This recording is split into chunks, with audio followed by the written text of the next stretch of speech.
కొన్ని సమస్యలు సాధారణమైన ప్రార్థనలకు లొంగవు, పరిష్కారము రాదు. అయితే పరిస్థితులను మార్చేదే ఉపవాస ప్రార్థన. 3 రోజులు ఉపవాస ప్రార్థన, 7 రోజులు ఉపవాస ప్రార్థన, 40 రోజులు ఉపవాస ప్రార్థనలు ఉన్నాయిగా బైబిల్లో.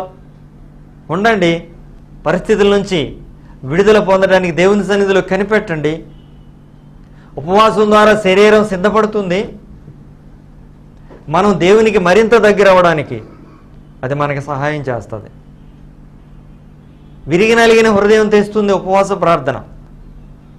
దేవునికి మరింత సమీపస్తులను చేస్తుంది ఉపవాస ప్రార్థన. సాతాను శక్తులను బంధిస్తుంది ఉపవాస ప్రార్థన.